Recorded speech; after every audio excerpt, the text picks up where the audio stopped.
Hi,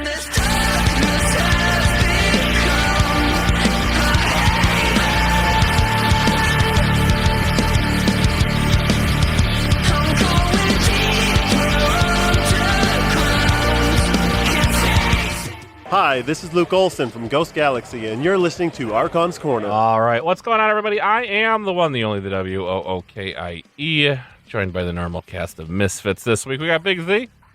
Hey. We got Jarazcore. How's it going, guys? He's not sick core anymore, are you? Nah, I'm pretty good. You kicked the Rona? I still hear something in there. That's yeah, normal. I mean, my voice is not 100%, but I feel good, testing negative, so as good as as you can get, can be with the lingering whatever. With that itis. We got our resident PhD, Dr. Sheep. Yep, I'm here. Yep. I almost tried to do his what for him. Yep. And we got I'm here.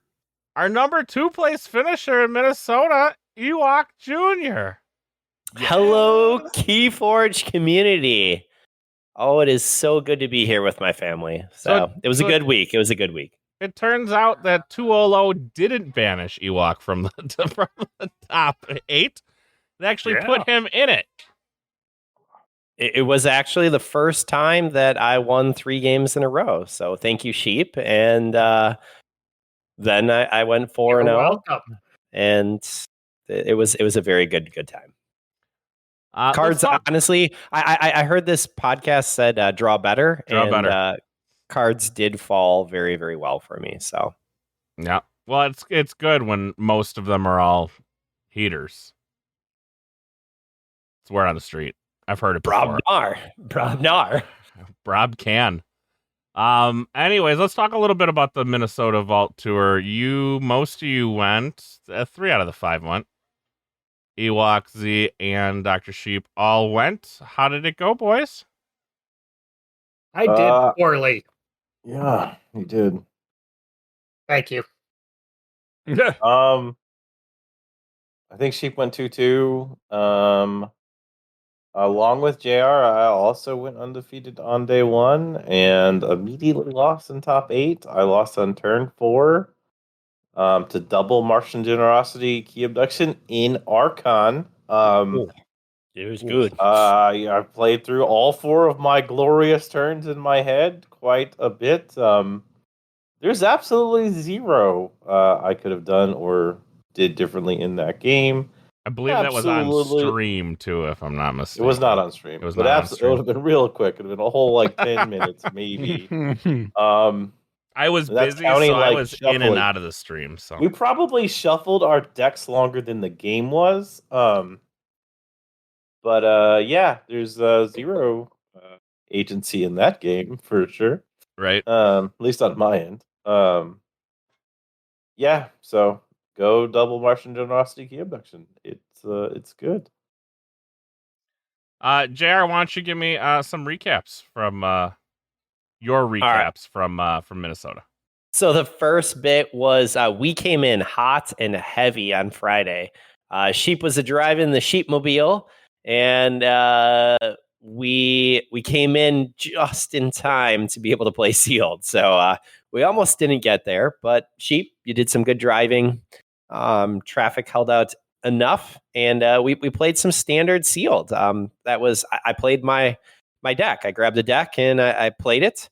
There was no time for any of this alliance or looking at anything. And to be honest, it really would not have mattered with the 3 decks that I had. So I think that was still a great call. Had a lot of fun. Not super successful, but it was a good time to be able to play sealed. Ended up going ahead and going 0-2, and then had a bye, and then I won 2. So some nice fun players. Apparently this thing in Keyforge of Amber Control, it's something you need. So doesn't matter if all 3 decks only have a total of 3 cards. Also, ironically, if you have, out of the 3 decks, if you share houses, like one house is in all 3 of them, and that happens twice, you're kind of limited on your options. But I love playing sealed. It was fun to be able to play everyone. So, what do you guys think about sealed on Friday? I had an interesting experience. We got our 3 decks, right? So we called ahead, said, we'll just play 1 deck because we knew we were getting there really late. So we show up we open our 1 decks. I'm looking at the room. I got a Prospector deck, I got a Berserker deck, and I have a Fish deck. The Prospector has double Blacksmith, so I immediately throw it in the trash. Well, not in the trash, but in my backpack. The Fish deck didn't have enough befuddles, so I was onto the Berserker deck. Looked really good, actually. I sleeved it up. I go to my first table. I'm pile shuffling it. There's only 35 cards in the deck. Oh, no. And it was, it's like a mid 80s rated deck, and it is pretty good. I've won quite a few games with it. But then you realized you were disqualified. Yeah, so then they did replace my deck. They gave me another deck. It was some researcher deck that was totally mediocre, and did mediocre things. Are they going to replace the card? Oh, well, they just let me keep the deck so I can have it printed sometime in the future. Get a copy. I wonder when that whole thing's gonna kind of go down. We heard about it, and then kind of no more news on printing decks and getting copies and all this stuff. So I feel like it's going to be after this season. you think so? Maybe they forgot. Maybe They might have. they forgot. I think they have a few things on their mind right now. So. Yeah, I mean, they that's are not busy. the priority. They're busy like pumping out the good news today.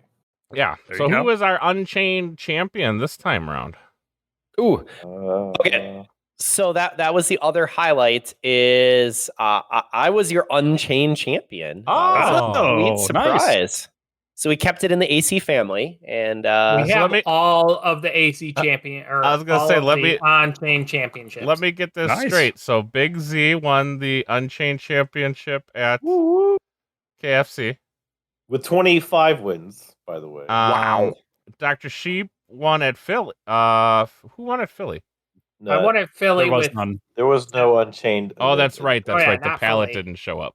Yeah. The railroad won. The railroad. It was on Barons. It was on Pony Express. So then at Gen Con, Sheep won. Yep. I won 7 or 9 games. I think you had 8. I had 7. You're Wow, one. what Okay. a weird.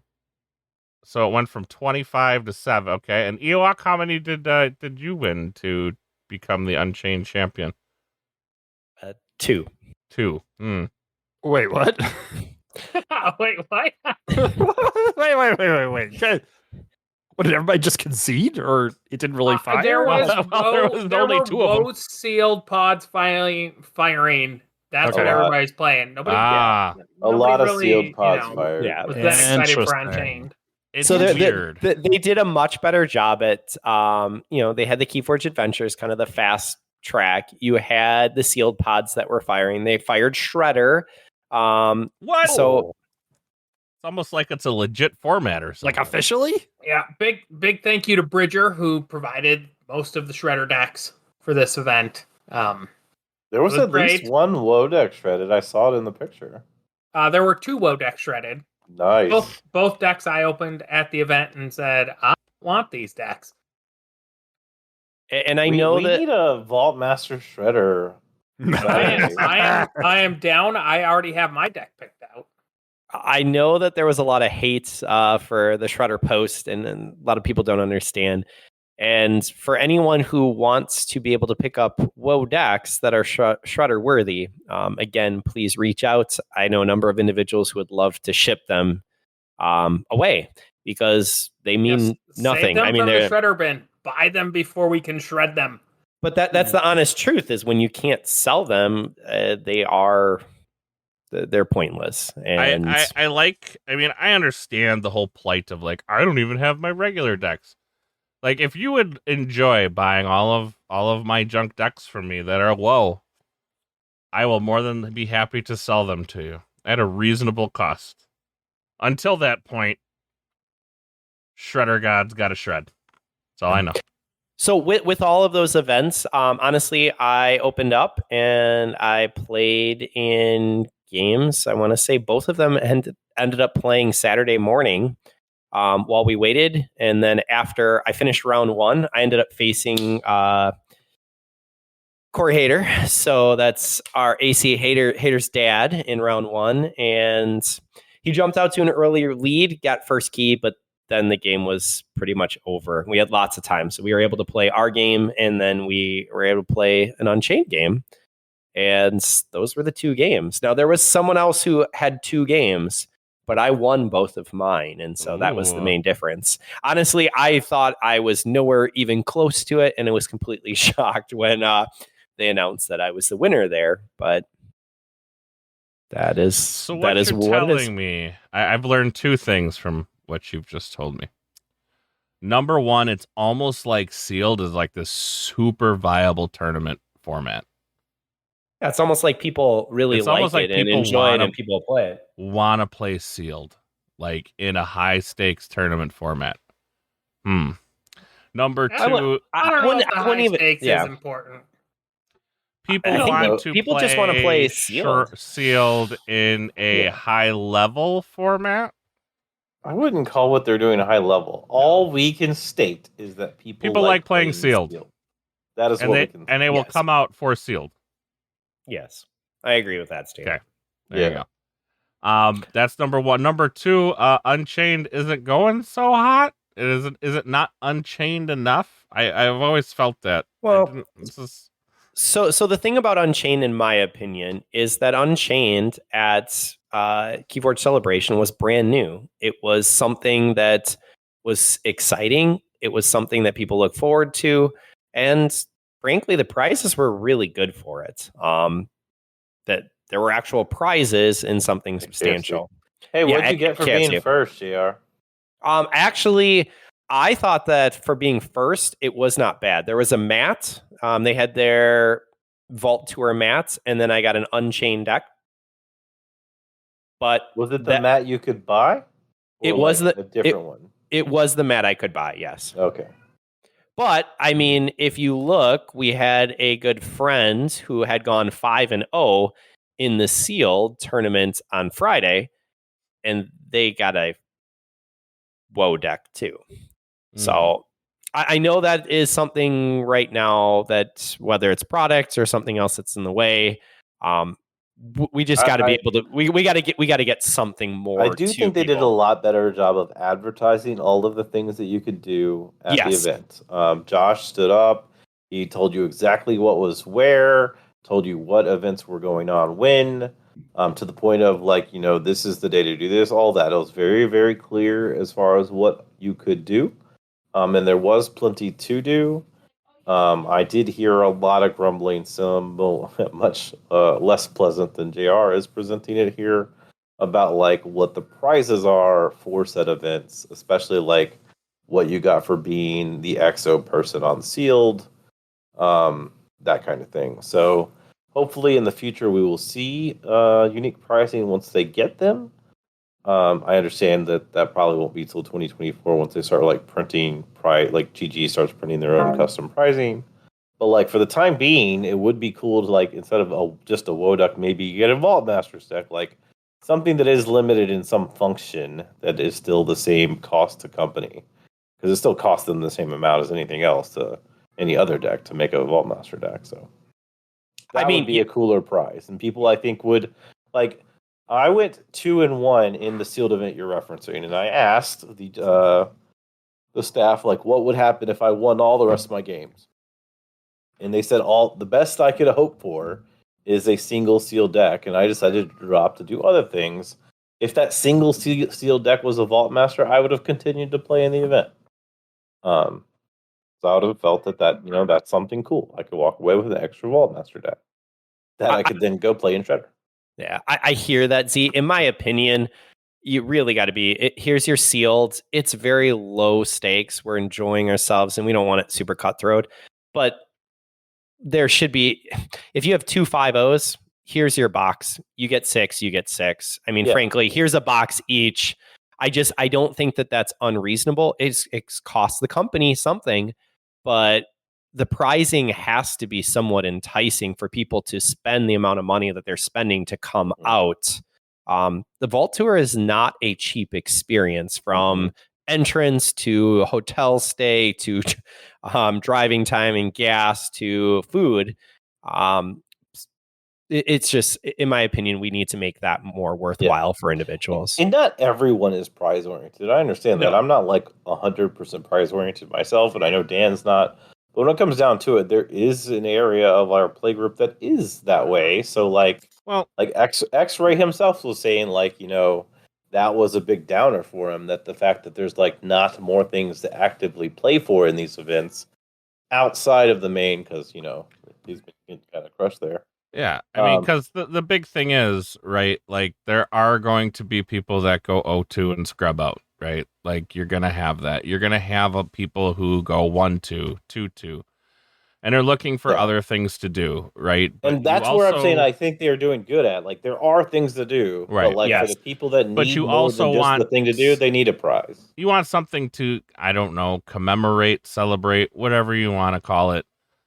You're going to said event, right? And that's where that prize wall, and I know everyone's, you're not going to see it, but that prize wall did come in. You could go, you could spend your Ember Shards, get a shirt, get a bag, get, you know, all sorts of different stuff. And that wasn't for everybody, and that was fine, you know, but there's got to be something. I mean, I'm looking at possibly either Dallas or Vegas. There are intense negotiations going on right now between me and my wife, to which I am fruitfully losing. At least Dallas. So, but I mean, you're looking at least $300 for a flight. You're probably looking at about $300-ish. I guess it depends on if you split the room with somebody, but $300-ish for a room. And then you're looking at, you know, attendance is $75. So there's another $100. So you're probably about $700, not including food and a way to and fro the airport. So it is an extraordinarily expensive thing to do, to go play Keyforge, to maybe not come away with anything. What's interesting, Wookie, is you're talking about that. We did see another, you know, decent sized group of local community Keyforge players coming out. So the people who are around the Minnesota area, a number of them came out, and that's what you're going to get from these individual vaults. And so I'm curious what Dallas is going to bring. I'm curious what Seattle, even this weekend, will bring, because that's what we really need to tap into. Is you have your group that will travel, you have a next tier that will travel for, you know, 1 or 2 events, but they're not coming out for everyone. And then you have your local group. And we really need to tap into that base amount, or be willing to have people drive a little bit further. And I think if we can tell them what the prizes are ahead of time, and then make them a little bit more substantial in here's the decks, that does help entice some people to be able to come up. It doesn't need to be a lot. And I will say, I don't know if it was changed from that Friday to Sunday, but GG staff was very responsive from what I had seen, and making adjustments from Vault Tour to Vault Tour. And here I saw, like, maybe it was just a deck, but all of a sudden now it went to a deck and a mat. Not a lot, but on the short turnaround, that's awesome that they're willing. Hey, yeah, we got to do something. And I know for Unchained, it wasn't just here's for first place. They gave out from multiple places for some random drawings. They gave out multiple places for sealed. They gave out multiple places for Unchained. They gave out multiple places for their adventure. So that I give credit to GG staff. And again, Josh did awesome to announce it on the day of. So really well done. You know, I also suspect that they're trying to figure out, hey, how do we actually run a profitable event? Now, in theory, it should have been a slam dunk at Roseville because they own the space. You've got the game center staff. But you got to imagine, well, we don't know, right? But hey, Philly probably originally would have been profitable, but then they didn't get their pallet and they had to fly a guy out with product at the last second. And then they couldn't sell as much stuff on site with the Vault Masters and whatnot that they were expecting. So certainly revenue was down and costs were up.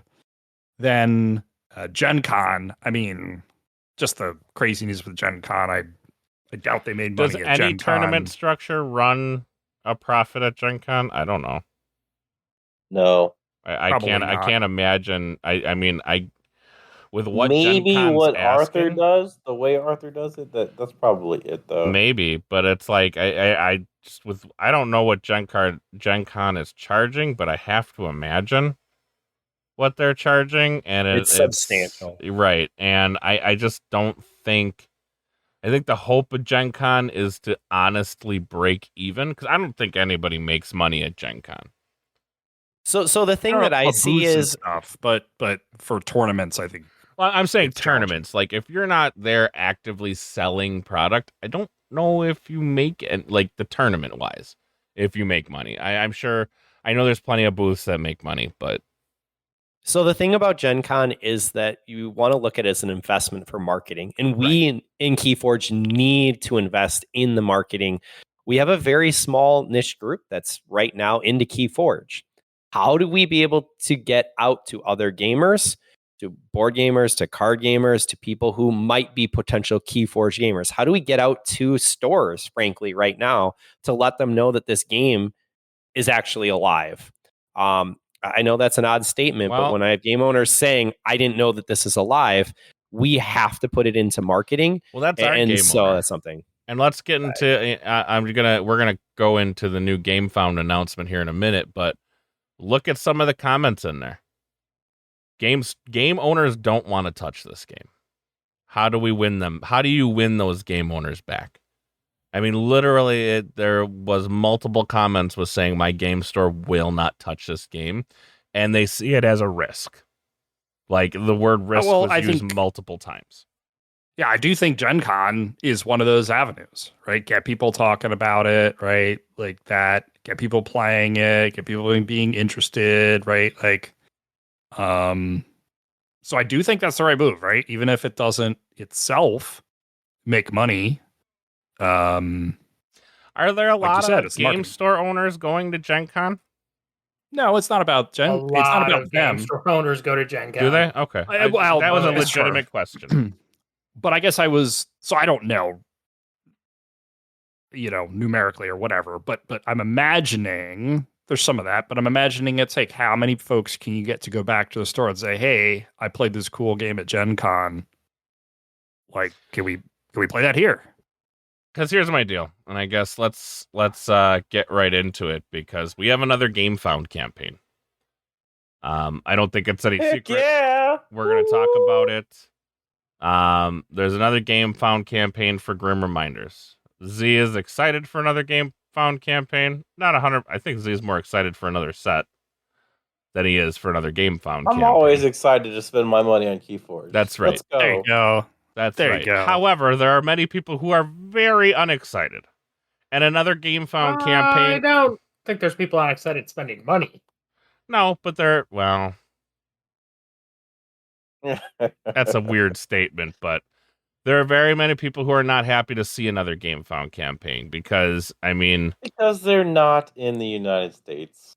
well, I haven't That's seen it either, but mostly how it. does this help how does another, I mean, I think it was said that there will be a retailer pledge at this one.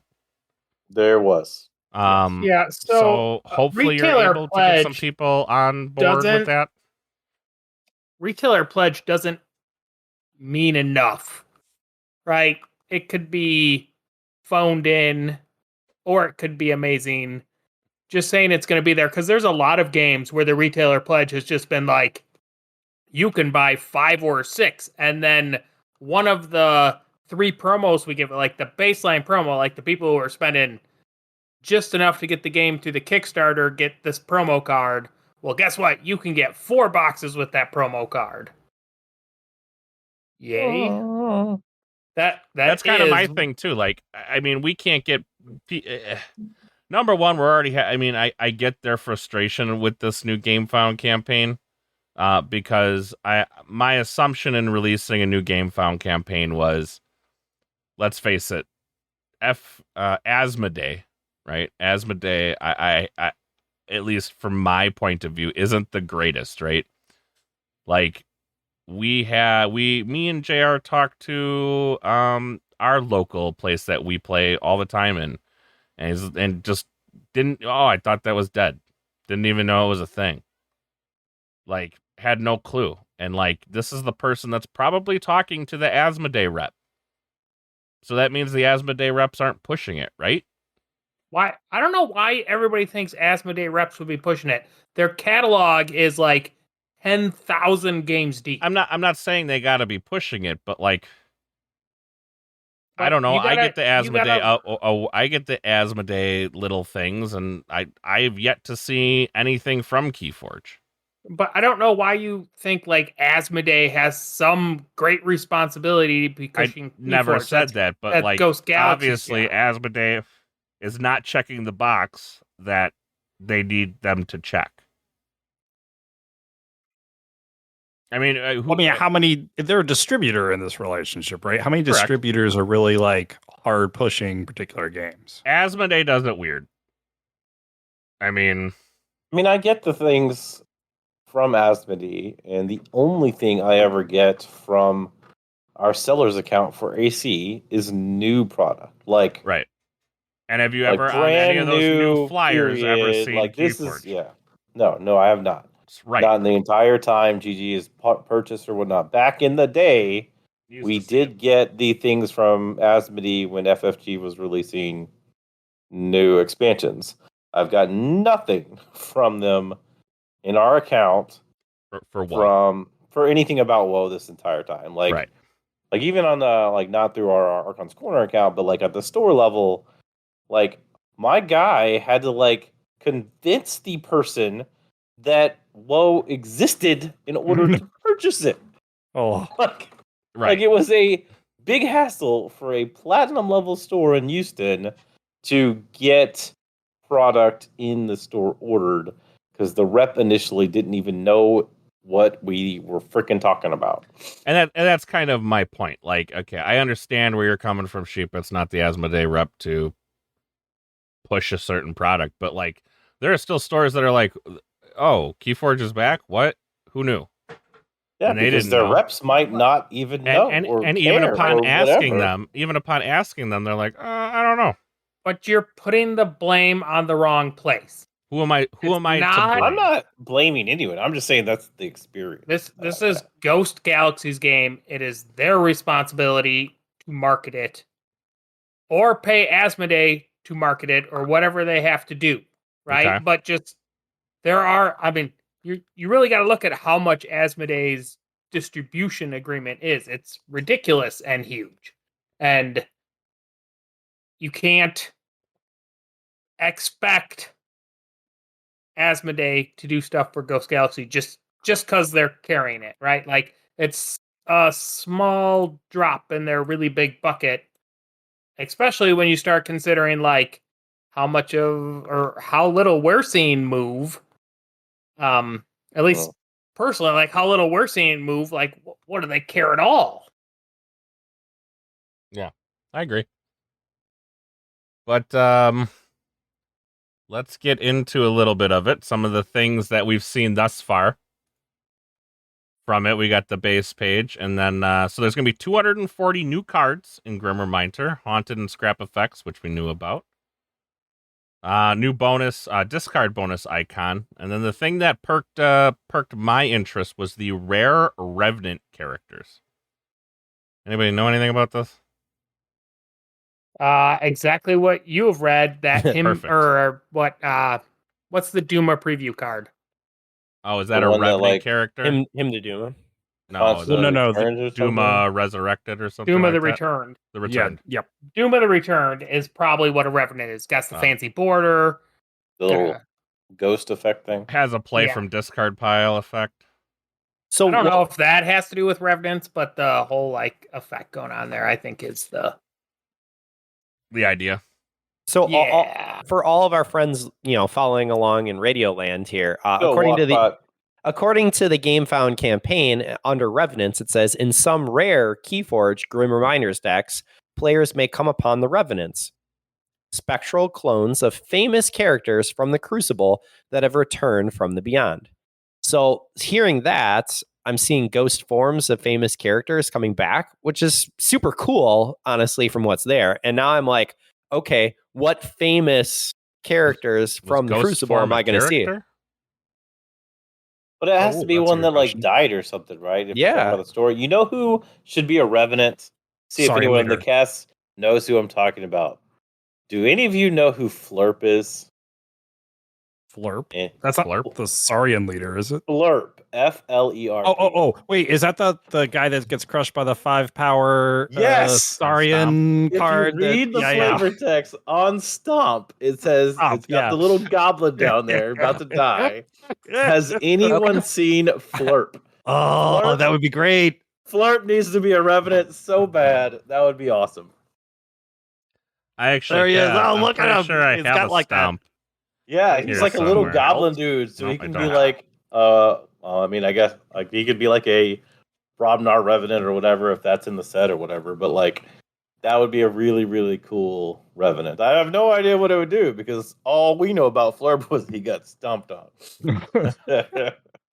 Maybe he deals 5 damage. Flurp the flattened. Yeah, there we go. Obviously, we know how Skystoid is coming into this. The Wrath of Forgotten Remnant Things, or join the Wrath of Forgotten Remnant Things. Harness the power of your discard pile, also known as Infernus. So, lot of talk Key about. harnesses the power of your opponent's discard pile. But a lot of talk on this today. I know there's a lot of people upset. I mean, this was once said that there would never be another Gamefound. It was a one-time still thing. don't think that was I talked to said. Sydney. It was said. It was said on her show. Uh, I literally met after you said that. I'm like, I know I've heard this.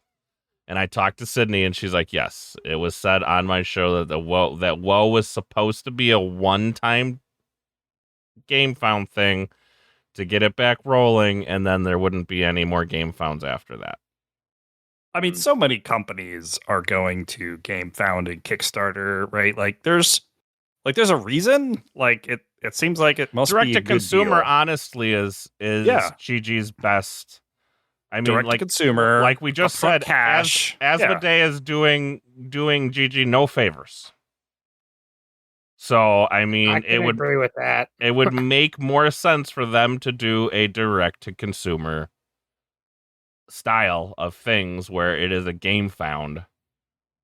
Because and again, we have zero idea what's in that contract, so I'm gonna guess they can't just sell it on their own. Because reasons. But you know, I mean, this unfortunately, probably with the contract they're in, would make sense. So what I mean, it makes sense to me what you're saying. I don't know the contract, so I can't speak on that. But what I can say is under Gamefound, it says why crowdfund. So coming directly from this, it's right underneath if you keep scrolling down. So it says, from a practical business case, crowdfunding has become the default method for launching new products for small to mid-sized publishers, and even some very big ones. It allows publishers to establish a connection with the most ardent players, provides a wonderful method of promotion, and provides capital to meet the substantial upfront investment required for games such as Keyforge, in which the purchase of artwork and custom programming of new card deck behaviors in the Forgefire rendering engine are foremost. Ghost Galaxy plans to crowdfund the majority of our projects in the future. So in that section, I think the end is really important. They're looking at crowdfunding going forward, regardless of what was said on another podcast, whether it was or wasn't. This is what they're looking at going forward. I think right now there is a lack of marketing and how it's being presented to game stores. And I think we really have to ask, what does GG need to do? What do we need to do? What needs to be done, or what can be done to allow our game to be successful long-term and to be able to make it, if this is what is necessary. See, my question for this and a lot of this is this a one-time, like, I don't want to say one time, like, does this mean It's not one. It says our No, no, no, projects no. in the Is future. this, Yeah. you didn't let me finish. Is this? I understand this, but does this mean one set a year? Well, that's a What? whole This nother is- question. Every September when they got to pay taxes, time to run that Gamefound.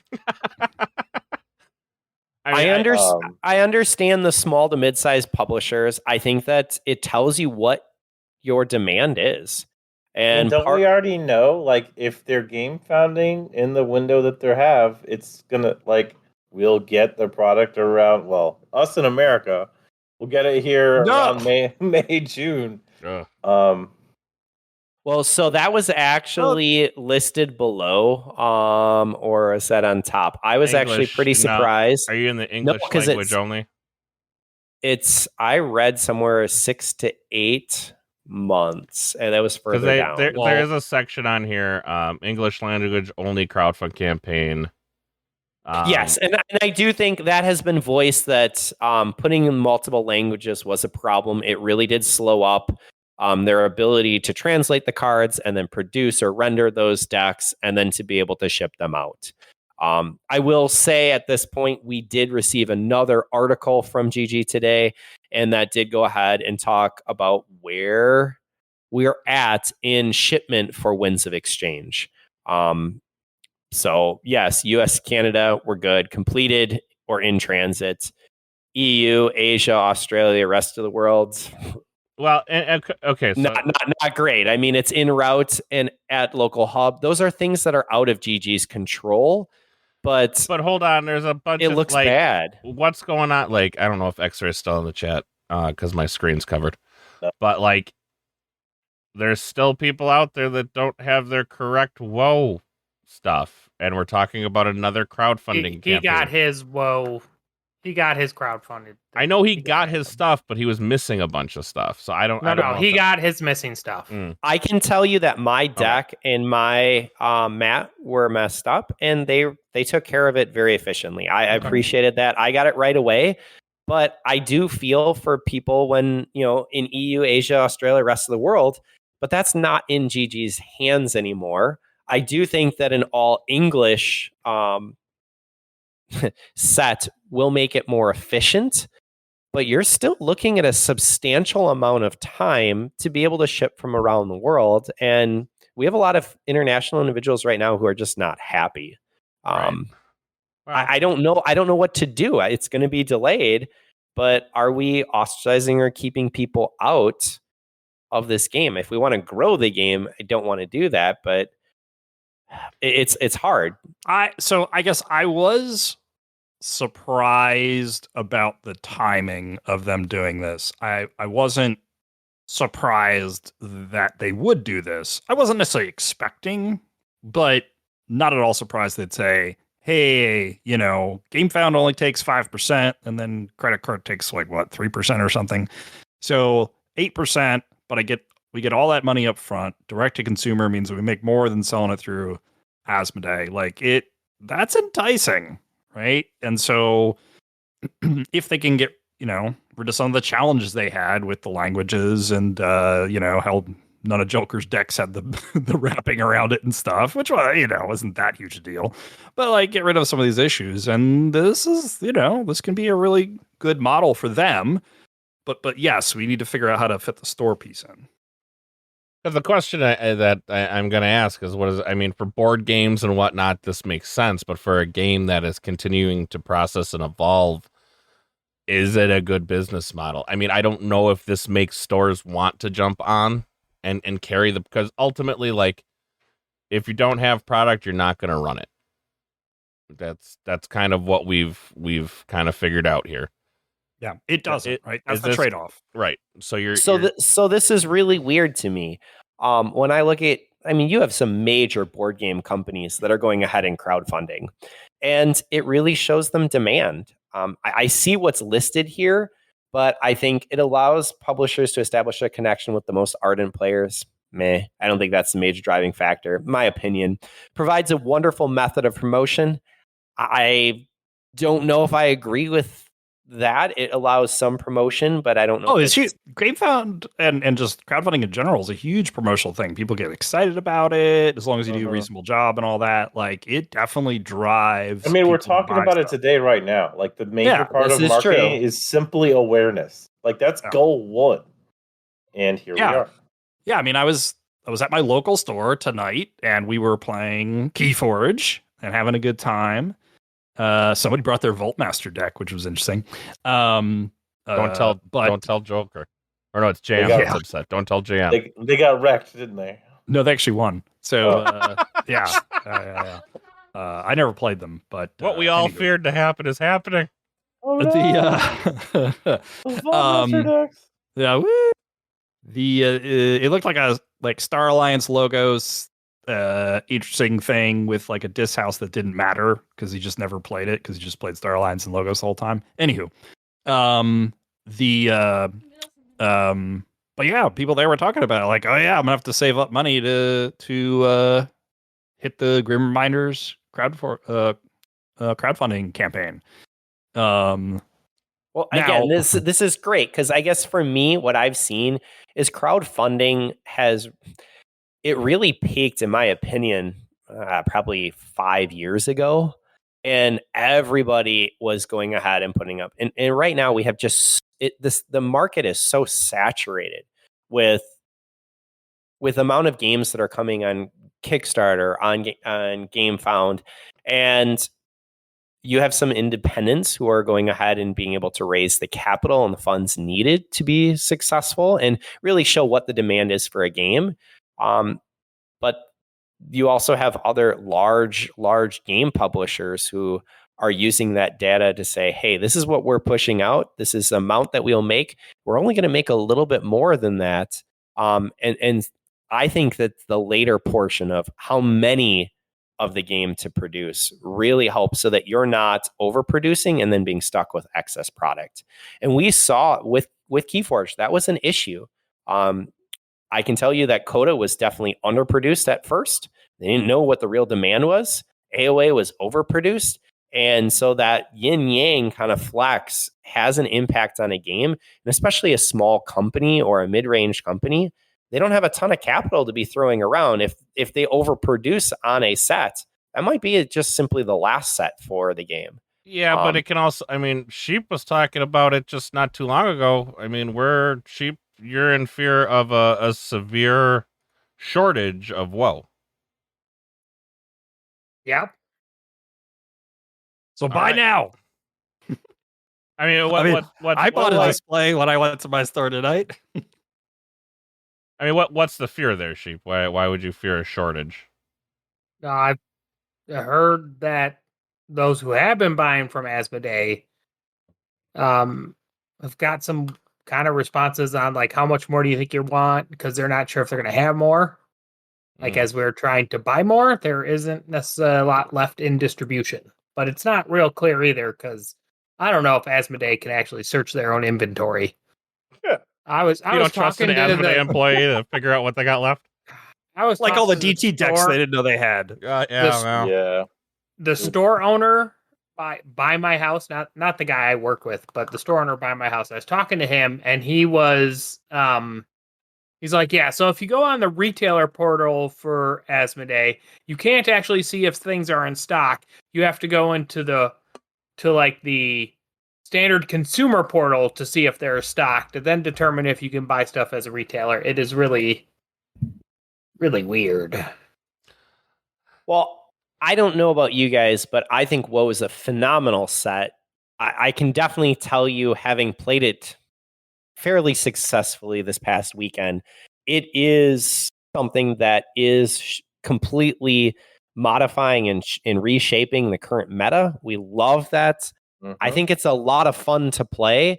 And I think that honestly, having a box of it opens up a much higher probability to do well that I didn't necessarily see in my previous couple sets. So I love WoW. I'm excited. It worries me a little bit if we do have the shortage, but again, buy it now. So I just don't know how many people are going ahead and playing or buying. Like, we don't know where our numbers are, which is scary. Right. I don't know that like a shortage for. Let's just pretend there is for a second. I don't know if there is, but let's pretend. I don't think it's exactly the same dynamic as, with sort of a standard print situation, because Strange Stars has the print house in-house and they can do additional print runs. Now, it doesn't make sense for them to say, well, I'm going to print 10 decks, right? But in theory, they could print more WoW at a much smaller rate than if they had to go to a different company. Now I'm sure there's a whole bunch of dynamics there in terms of like, hey, they're trying to, I'm sure, get business from other companies too. So how, is the print line really idle? Got to print all those Vaultmaster decks, right? So, who knows? You're gonna get death threats. But I do think, like, I'm not saying there's a shortage, but like, let's think about this in a mathematical term, right? Like, we know when they started printing WoW for the releases that we've gotten in the time frame that we've gotten them. Like, they showed us a video back around late March, early April, that showed the printer firing up, and we're all excited. And then they panned to the area where they were like throwing him on the shelves without baggies, and we're all like, "What the hell's going on there?" But like we know that they were printing then for a May, June, July launch, right? Like, so that's like a 3-month lead time, right? To like try to release product. So their Gamefound said they are aiming for like a, again, they said this last time, I get how funny this is. January, February release of Grim Reminders. So like July. So in that 3-month lead, so like July, that's fine. I'm fine. I'm happy with getting Grim Reminders next year, July. That's fine. Whatever. That would work for me. Because I'm in America, right? Like, it'll get here. America. I feel like your Texas is showing. See, I'm just so many people are stopping listening to this right now. just turn this off. Like, we are a U.S. podcast. Yeah, only this is where we're based. Only like most of our listeners come from over. Well, not most, but a good chunk of them. Like, true. We're number 4 in the Philippines. Hey, so that's not good if we're number 4. But anyway. we're number 4. We're number 4 in the hobbies. How are we number 4 out of the one? Who's number 1? Do you think it's help from Future Alliance? Is that we're number 4 in the hobbies category? Help from.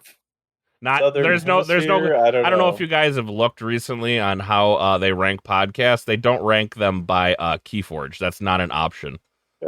So, that's on the drop down. Nah, it's not in the drop. In the drop down is not keyforge. It's not ranked by top 8 showings. Damn. It's definitely ranked by categories, to which we are a hobbies category. I get it. But either way, like, lead time, right? So, like, if they really wanted to ship this in January or February, that means that they would need to start printing it, like, 3 months before January. Does that mean Worlds is going to be... Worlds is going to be a sealed Grim Reminders experience? Oh, yeah. I bet you it is. No, okay. Worlds is going to be sealed Master Worlds. It's going to be just the Grim Reminders printed. So now there's pay any attention to us. So now there's another set. Legal. Every pod gets Control of the Week and Befuddle. It's going to be fantastic. All right. In all seriousness, like, so if I have to start, like I say, I'm the company, just on the numbers. If I have to start printing a new set in October, I'm no longer going to be printing WoW. So I guess, like, I'm not saying that there's like a shortage or whatnot, because I don't have any data saying that they're like out of stock in the warehouse at Asmodee. But like, come October, if we're going to see Grim Reminders in the first quarter of next year, their printer is going to have to print Grim Reminders.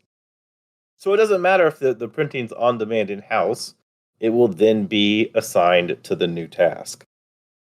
All right. What if they have 2? I mean... I don't know. So looking at this Gamefound episode 31, it says the Gamefound campaign for Keyforge Grim Reminders will kick off on Friday, September 28th, 2023. We had not stated that, so there it is. Friday, September 28th, 2023, and will end on October 17th, 2023. We aim to start shipping pledge rewards in January of 2024. Although, as with all such things, we must stress the substantial differences in delivery timeframes may occur between our aims and actual delivery. That was very nice. And all that lines up with what I'm saying. Like if they So, like in August. the game found, they'll get a estimate of like production that they need to print. They start printing near the end of October, and then if they're printing Grim Reminders, they're not printing well.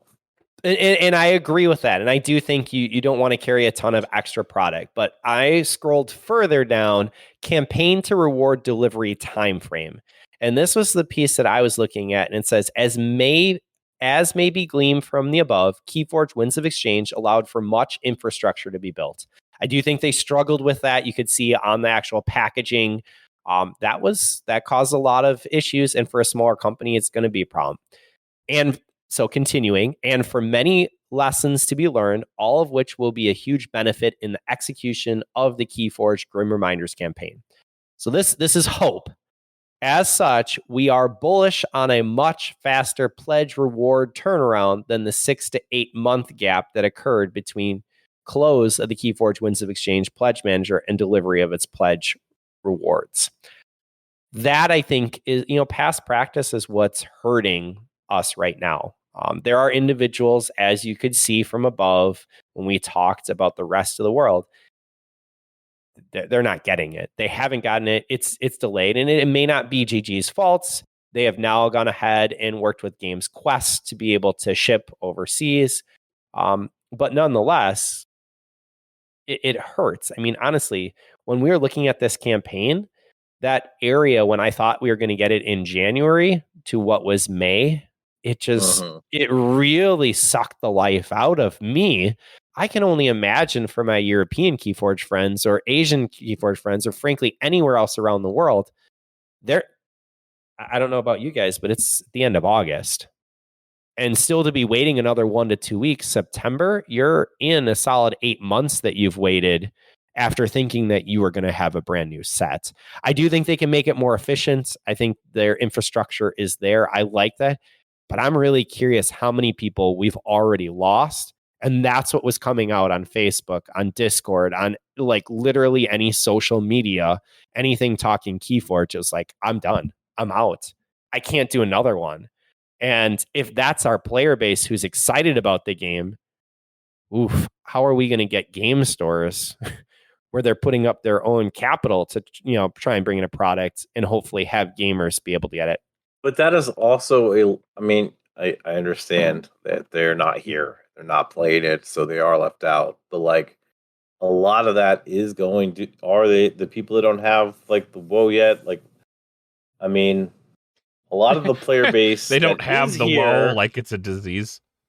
They don't have the WoW. Like, are having exciting experiences. Like I don't know. Like all of the people that are happy about it are going to be as vocal about being happy about it because of all the people that are not happy about it being so loud right now. So, but picture right now. I mean, I did very, very well with WoW. Gen Con WoW showed up as well. Philly WoW showed up. Yeah, people were able WoW to make was second in Gen Con, top 8 at Philly, the first one, and second again, at Mini. And I think that is exciting, and that's what's needed for the game, but also hurts anyone who's still waiting. Like, really? I'm still waiting over here, guys. I don't have any to even play. I'm more interested in what the Awakening edition means. What makes my Awakening edition Archon deck different from my regular Archon deck? What? We'd love you to follow the Keyforge Grim Reminders campaign to stay up to date with the news. If you follow this campaign prior to launch, by clicking the green follow button above, you will receive a free Grim Reminders Awakening edition when you purchase a pledge rewards level during the campaign.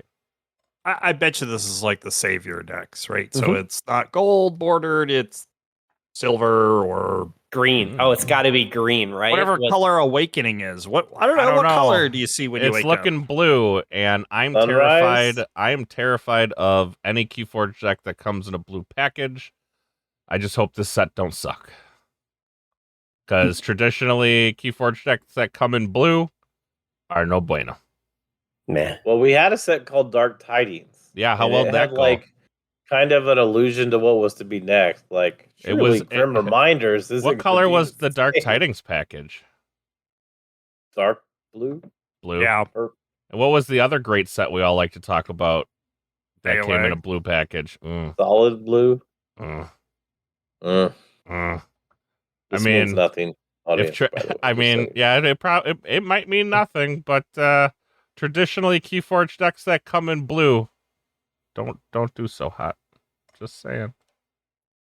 What is woe? That's what color it needs to stay. I don't know what color woe is. It's like a weird green. Gray? It's green. Yeah, it's like a weird green. It's like a olive green. Is that fair to say? Yeah, I'd say olive green.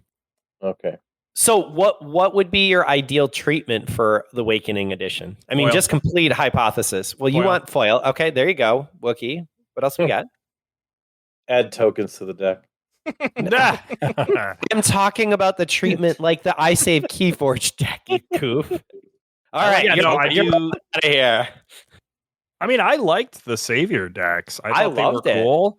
Now part of it was the gold just looked so awesome. Like I don't know if other colors would do that. Yep. Yeah, if it's a little more mediocre. I mean, sure you could do cool stuff. Now, it's actually an interesting question because I've said before I just got the one Savior deck with, and I was like, shoot, I should have gotten more. Like these are really cool. When the rubber hits the road, how many of these will I actually purchase? I think they were more expensive, right? So like, these I don't know if you're allowed. We don't know if you're allowed to purchase them yet. Like we only know you're allowed to get one when you follow. Well, let's assume that they give you that option just like they did with the previous campaign. Like I'll probably get a few extra. So I don't know how many extra, again with the campaign thing, they did simplify. There is a section in here. They simplified their stretch goals. So due to a combination of Keyforge Winds of Exchange being Ghost Galaxy's first campaign and some surprises related to the Gamefound backend frictions, our stretch goals process for the campaigns were far from ideal.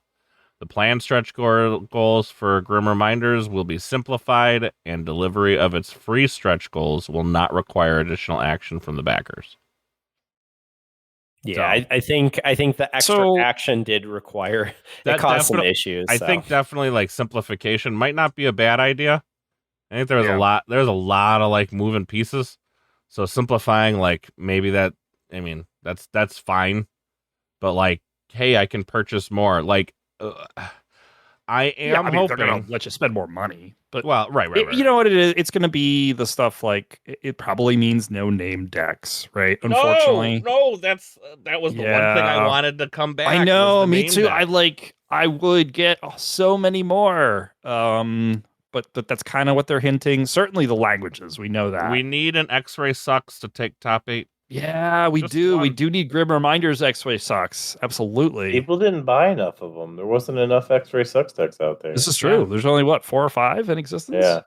Yeah. We gotta up that number. We gotta get to double digits. X-Ray really sucks. Yeah. Grimly sucks. X-Ray Sucks 24. He wasn't even. Can that be a whole set of itself? Let's make that happen, GG. A whole X-Ray Sucks set. I'm actually gonna have all mine just be master. That could be the answer for the Awakening deck. Every single one of them. Everyone's an X-Ray Sucks deck. Or has that in there. Perfect. The amount of funny that would be is off the charts. I will tell you that they could have whole extra side events for who's this X-Ray character? I really did enjoy the personally named decks. I do see it most likely not coming back. I also spelled wrong. Well, but 2 of the 3 were right, and they made it right with the third one when it was redone.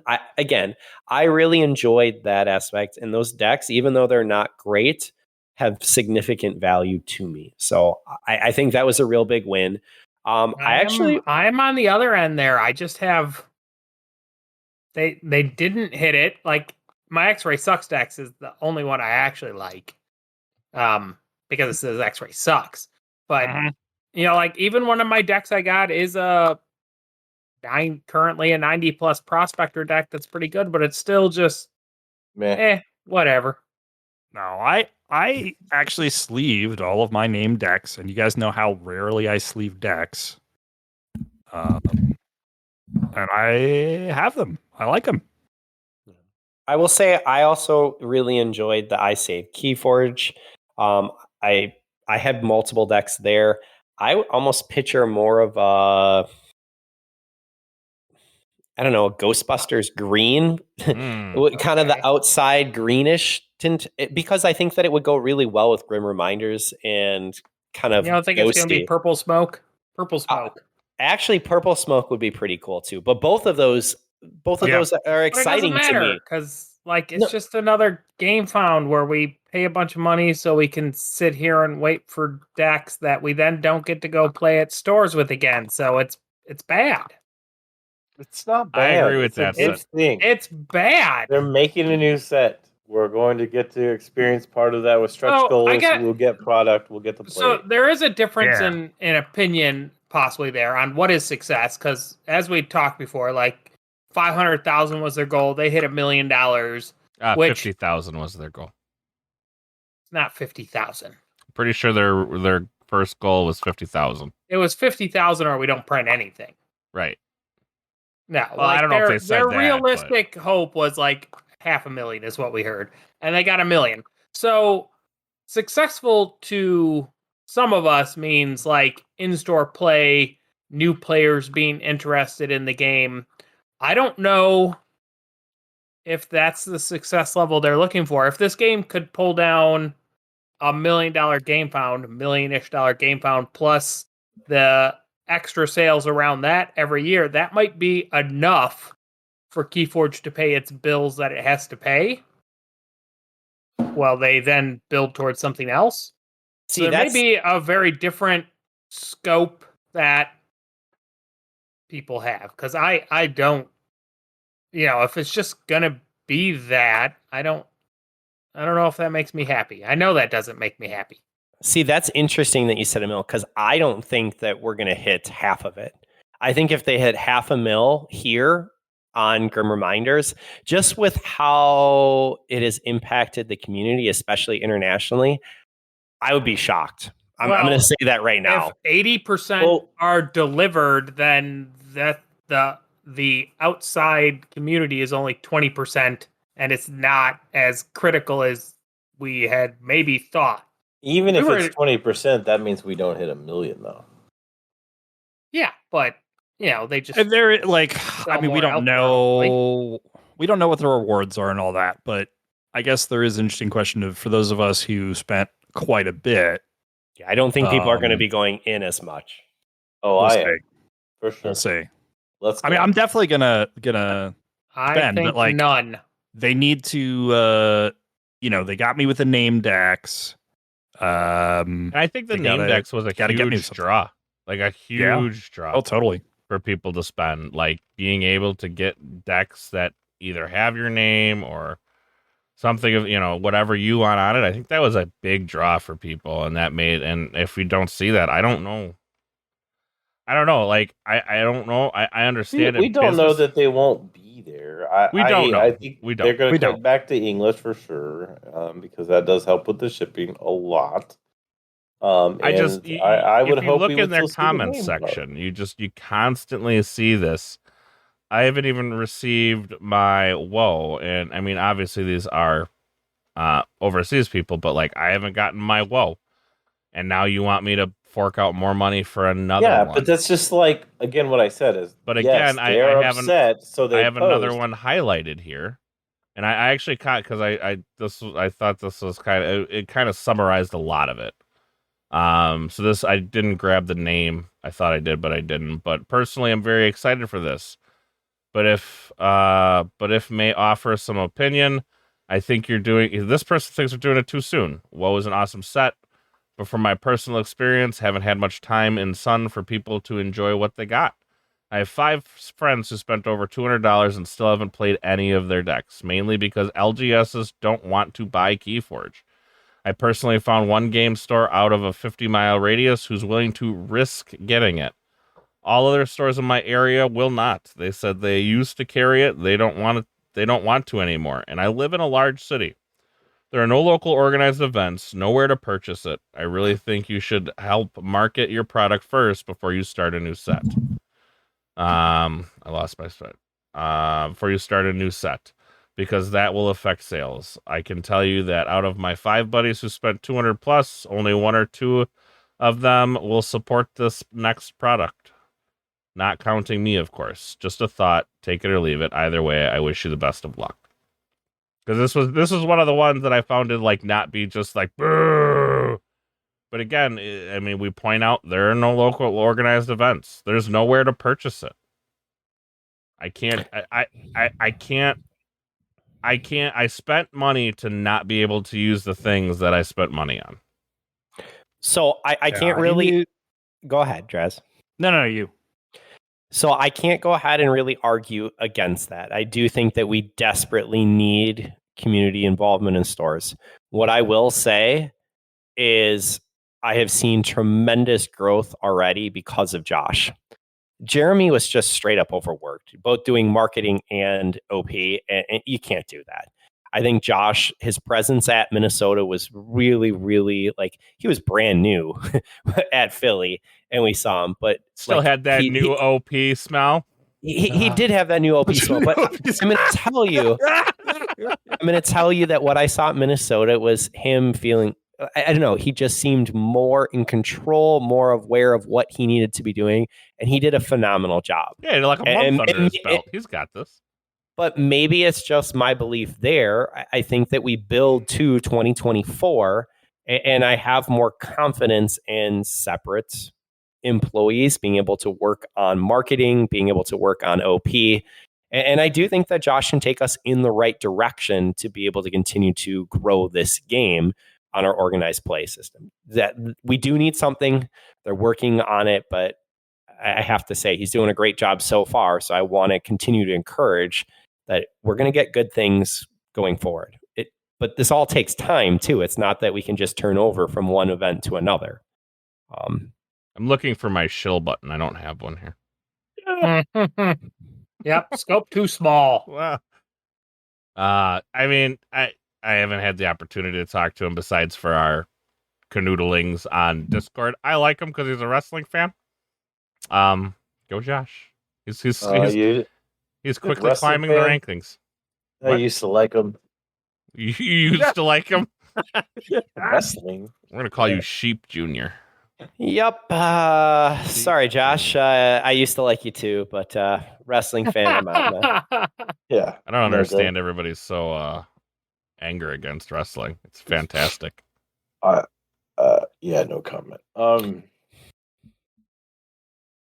are we talking about, guys? Like, So I wanted to transition here. Do you guys have anything more about the Gamefound campaign that you want to state? Otherwise, I do want to get back to 2LO and the change. I mean, picture this was a large vault tour that was okay. So fine, I don't need to use the word large, but the building was big. It was an organized play setup that is larger in size versus just 4 or 5 of us getting together. Okay. We have this event, but 2LO was a huge growth from what we had seen. So my question is there anything else you guys need from Gamefound? Can't wait to get my Gamefound. The return of Sealed? Oh. I have a tangential question related to the Gamefound and Grim Reminders. Yeah. Do you think they pluralized the set name so that everybody who keeps pluralizing every set's name is actually correct now? What? Winds of exchanges? Yeah, everybody can say mass mutations. Mass mutations. Who says mass mutations? Yeah, dark tidings. Tidings. Like, you know. Wait, it's not called Dark Tidings? I'm pretty sure it is called Dark Tidings. It might be. But mass mutations. I have never heard anybody call it mass Archon. mutations. I I've have. always heard mass mutation. We probably said it that way on the show. Z said it a probably million times. I remember I corrected you at one point, Z, and you were literally like, "What are you talking about?" It was like, that is not the set's name. You looked it up, and you're like, "Holy shit!" Thank you for your donation, all Drascore. All true. This was not a donation heavy It at was night. a quote. As I It was a thought quote. gonna It was newsworthy, Ewok. So yeah, it was a quote. Therefore, he's got to use it in the right context. That's how these things go. 2LO was fantastic to answer. It was Except for much better. the three players who played not the three one players. LO. No, but that's 3 versus 62 85 people who all- were sad or everybody who was sad. Sad, depressed, a lot of waiting time. I thought that everyone was playing Keyforge.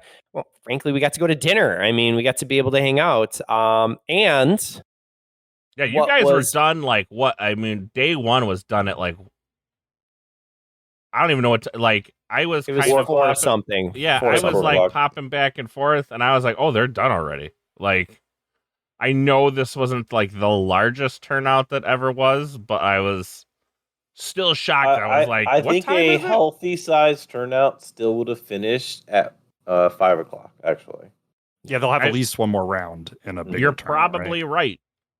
I mean, but which is still, much better than 10 p.m. Right, they are right. Yeah. Well, correct. And actually, one of the top 8 people that I talked to did end up losing round 1, but ended up being able to make it back. And actually, no. Who was it?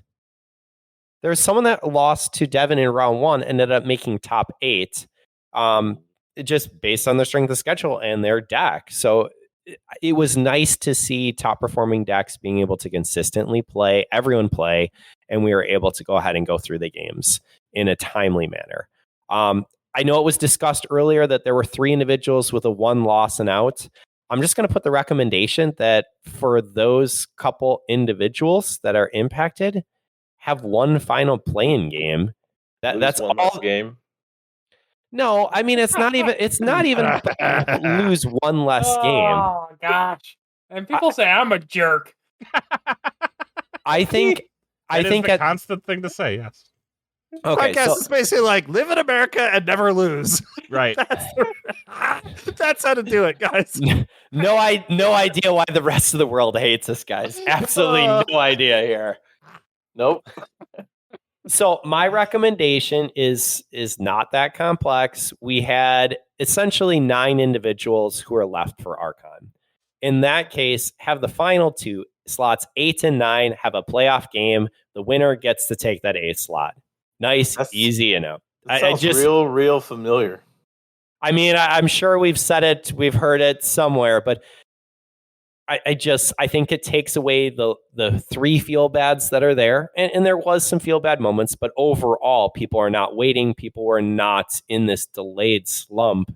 I just played Keyforge and we had fun. It did sound like the Alliance side where there were 2 people that were X1 out. We're a little bit more understanding. The one person that was X1 out in the Archon side was kind of confused by it to the why of it. His opponents actually had a pretty decent strength of schedule. He talked with the staff, and the staff. I got to give the staff a lot of credit there. They were, they could have just said, "That's that. Go away. Get away from me." Right? Like that is definitely how I feel like FFG would have handled that conversation. Probably. Knowing they're all nice people too, but I don't think any of them would have broken down and actually showed detailed of the why the strengths of the schedule process. But they did. Luke sat down with the person that went X1 out and worked through all of the strength of schedule scenarios, worked through that, kind of talked it through with them. In the end, he wasn't happy about it, but I am glad that the staff did sit down and just have the conversation because they didn't have to do that. Several places would not have done that. It is called 2LO, and if you didn't lose 2, I can imagine going, huh? Well, especially Wookie, you announced what the cost is for us to be able to travel from flight to food to hotel stay. So again, for the final spot, I think that having one extra round for the play-in, just to have an Archon that would have been 8 to 9 playing for Alliance, because we only had 18 individuals and there were 2 with 1 LO, it would have been slots 6, 7, 8, and 9. No, 7, 8, 9, and 10 who would have played, and you would have taken the last 2 slots. So what I think, especially in a very small player It's hard. field, that was Alliance, but we were still a small player field at 45 players or whatever it was in Archon. Yes. 48. So we had time. I think all of us would probably agree we had time on the main date to play one more round, most likely. Yes. That's fine. But if there are 88 players or 105 players, and Still then you would have had time. But you So do you- want to make your cutoff time hit a point, right? Like, yes, because we used to play with how until things 11. went down. I think the worst case scenario with everything that JR is saying, even with the more people, you would finish by 6 p.m. is what the numbers would be. Yeah. And I will say in our AC live show, there was a statement in Gigi's defense. The 2LO article does mention that Gigi staff was going to do a cut on strength of schedule. I did agree we with talked that, about that it. it was established ahead of time. So I didn't have an issue. I knew about it. But I'm saying like the You were 2LO also was 5-0, weren't you?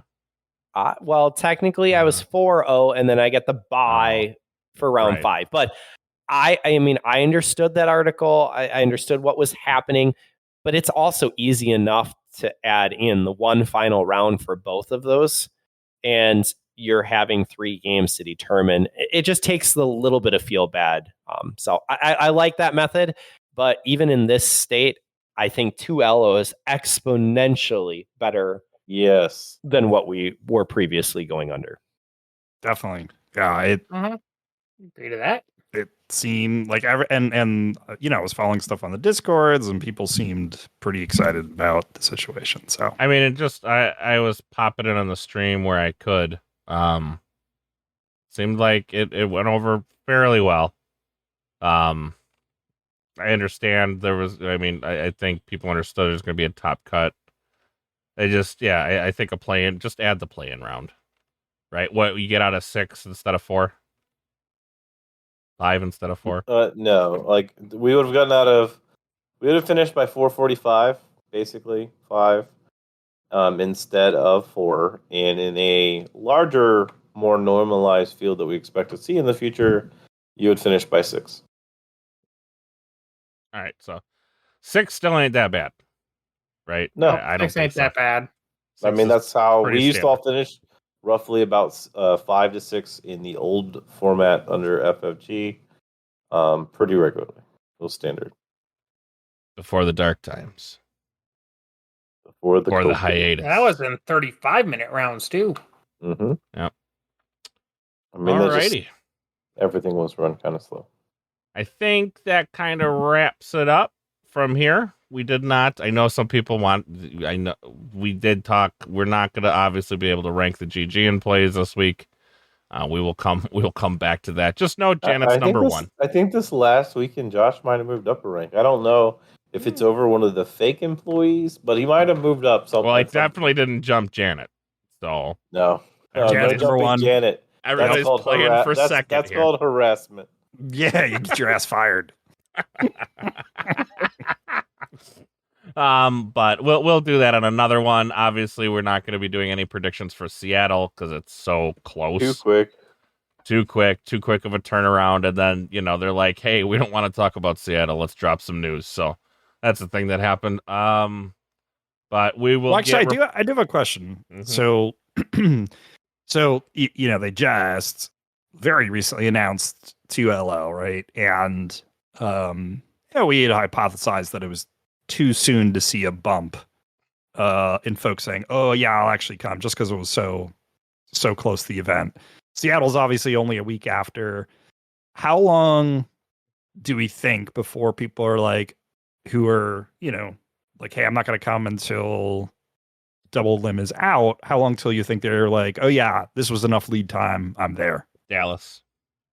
Yeah, September. Dallas. Those Okay. flights. Yep. I think because flights were so expensive to Seattle. Yeah, I don't know, Draz, but I will tell I you didn't there think were. Seattle was that expensive. It's like What was $300. Just over 3 or right around 3. Where did Seattle are is you, the time zone in for me. travel. Like it's. Are you hell on riding most on a ship that people's wings schedule. flap, or I mean, Yes. aren't predictions easy? Nova's going, so we So picked Nova Nova. wins. Good So Nova job. wins. Is Welcome to Jason the going? 3000 Club. I'm going to go ahead and put our good friend from AC, Joker. I saw some Joker going? spice. I saw some spice. Do you know who's playing Archon or Alliance? I think he's playing it doesn't, Alliance. it doesn't matter. He stayed in my Gen Con block. That's my vote. I vote for my buddy Joker. But you don't know what. Doesn't matter. All right, Joel, All right. it's on you. Pressure. I'm going Jason and Nova. Is Jason going? No, No. Yes or no? no. No, Jason. Okay. I'm going Zach and Nova. Going Zach and Nova. Is Aviator going? Yes. To be different, I'll go Aviator Nova. Aviator's a good pick. Reigning champion for attending. So, with that being said, we'll get all the fun stuff out next week. We'll get some fun. Yeah, no predictions for the prediction god. Sorry. Well, Wookie, I do have one more piece. Oh. Oh yeah. All right. 2. Okay, we got 2. Yes, because we have an event that's coming up. Oh yeah. What is it called? But What's it called, JR? What is it called? I don't know, but I'm going to take my segment so you guys can just sit over in the corner. And, I believe it's the anti-synergy sealed. There's an acronym for that. That is not the Sorry. What is it? Anti-survival sealed alliance. Yeah. What's the acronym also for that? known as ASS. an event. Ass Alliance. That's right. Yeah. So I wanted to go ahead and take a moment and actually talk to our AC family. I wanted to say thank you for all the well wishes this past weekend. I honestly kind of checked out from Discord and everything that was happening from social media.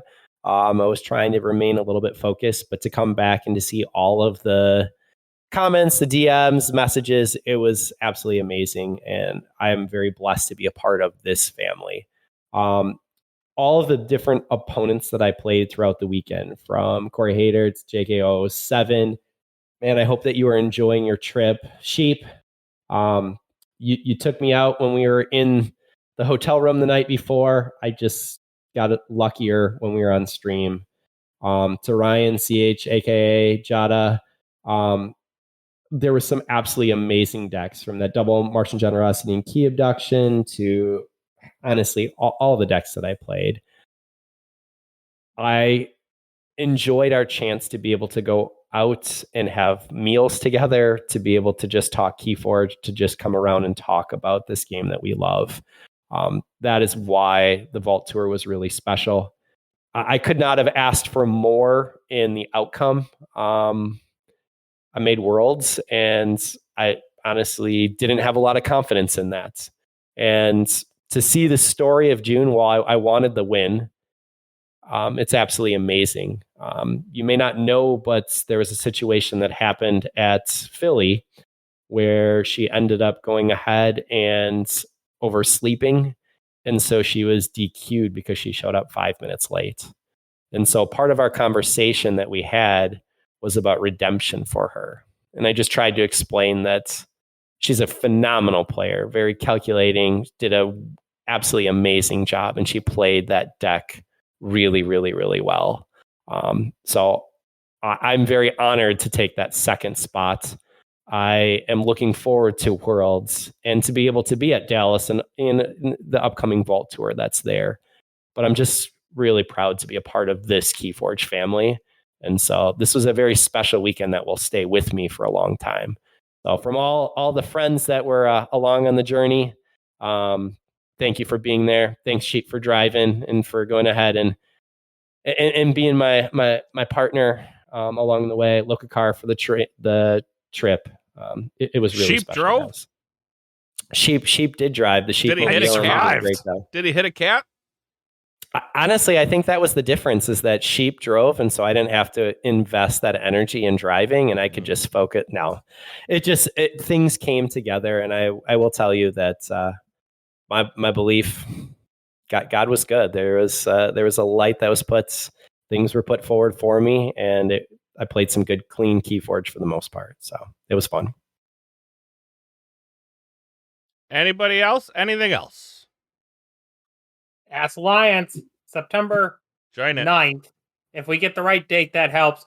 Pre-release kits, $40 entry fee, lots of prizes. Lots More of prizes ass. than evens listed. Lots of Yes, ass. Wookie will be there, so there'll be I'll lots of there. ass. Yep, I'll be shaking it. First 10 people get pictures of my butt. We're selling it. Oh man. I can fit it all in frame. Don't worry. All right, that's going to do it for us this week. Thank you guys all so much for joining us. We'll see y'all next week. Happy forging, everybody. May the forge be with you.